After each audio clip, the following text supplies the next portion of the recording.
24 जून 2024 को कानपुर की रहने वाली एकता गुप्ता रोजमर्रा की तरह सुबह 6 बजे अपने जिम के लिए निकलती हैं।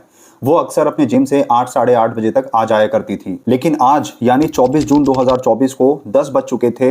एकता गुप्ता घर वापस नहीं लौटी थी। एकता के हस्बैंड को बहुत टेंशन होती है। वो एकता के फ़ोन पे कॉल करता है, लेकिन उसका फ़ोन स्विच ऑफ था।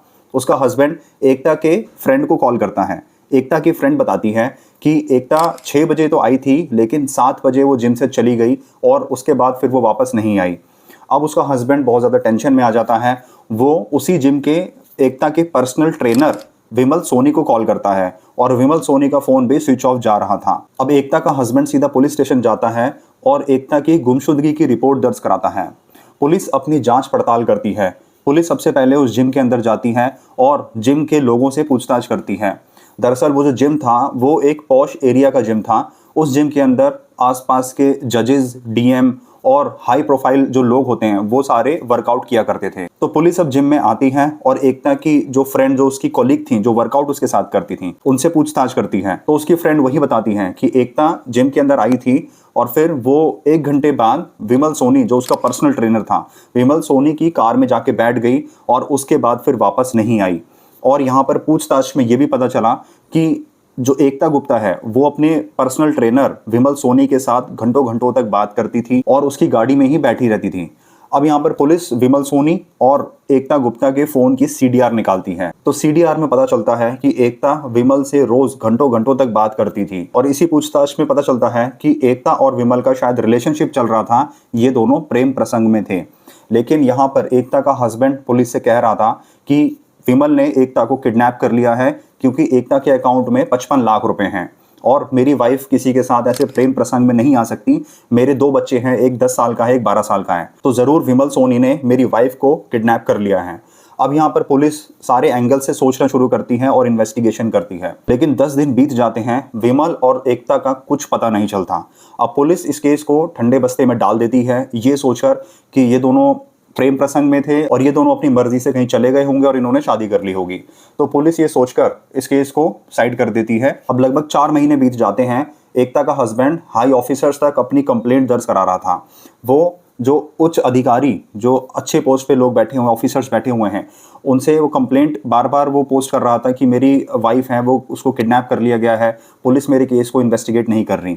तो जब ऊपर से ऑर्डर आते हैं तो अक्टूबर 2024 में पुलिस इस केस को फिर से री इन्वेस्टिगेट करती है और इस बार विमल सोनी के घर वालों के फ़ोन भी चेक किए जाते हैं। तो इसी दौरान पुलिस ने देखा कि विमल ने अपने एक परिवार के एक शख्स को कॉल किया हुआ है और वो इस टाइम जालंधर में रह रहा है। पुलिस सीधा जालंधर पहुंचती है और विमल के फ़ोन को ट्रैक करती है और उसे पकड़ लेती है। विमल को पकड़ने के बाद पुलिस उससे पूछताछ करती है कि आखिर एकता गुप्ता है कहाँ। तो विमल पुलिस को कहता है कि एकता गुप्ता की हत्या तो मैंने 24 जून 2024 को ही कर दी थी और उसकी बॉडी को अब मैंने ठिकाने लगा दिया है। विमल पुलिस को गुमराह करने की कोशिश करता है, लेकिन पुलिस जब सख्ताई से पूछताछ करती है तो विमल फिर हकीकत बताता है। फिर विमल बताता है कि एकता और उसका काफ़ी समय से प्रेम प्रसंग चल रहा था और एकता नहीं चाहती थी कि विमल की शादी किसी और लड़की से हो और विमल के घर वाले उसके लिए लड़की देख रहे थे। तो इसी दौरान दोनों में रोज़ झगड़े होते थे। एकता ने विमल को धमकी दी कि अगर तूने किसी लड़की से शादी करी तो मैं तेरी ज़िंदगी बर्बाद कर दूंगी।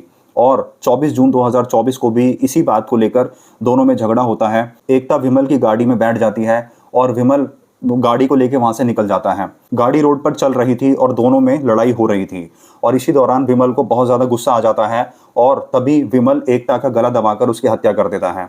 और फिर विमल सोचता है कि अब इसकी बॉडी को कहाँ ठिकाने लगाया जाए। फिर विमल एकता की बॉडी को उसी इलाके के डीएम के आवास के अंदर लेके जाता है, यानी डीएम का जहाँ रेजिडेंस होता है, जहाँ वो रहता है अपनी फैमिली के साथ। तो विमल पुलिस को वहां लेके जाता है। पुलिस भी शॉक्ड हो गई थी कि आखिर विमल एकता की बॉडी को यहाँ पर कैसे लेके आया। विमल पुलिस को जब डीएम के घर के अंदर लेके जाता है तो घर के बाहर जो गार्डन एरिया होता है, उस गार्डन एरिया में बोलता है कि यहाँ पर खोदो। पुलिस वहां पर खोदती है, लगभग 4-5 फीट गहरा गड्ढा खोदती है। तो पुलिस को कुछ कपड़े मिलते हैं, कुछ हड्डियां मिलती हैं। एकता के हस्बैंड को वो कपड़े दिखाए जाते हैं। एकता का हस्बैंड कंफर्म कर देता है कि ये कोई और नहीं, मेरी पत्नी एकता गुप्ता ही है। अब यहाँ पे कंफर्म हो गया था कि विमल ने एकता की हत्या की है। लेकिन सबसे बड़ा सवाल ये था कि आखिर विमल एकता की बॉडी को डीएम के घर के अंदर कैसे लेकर आया।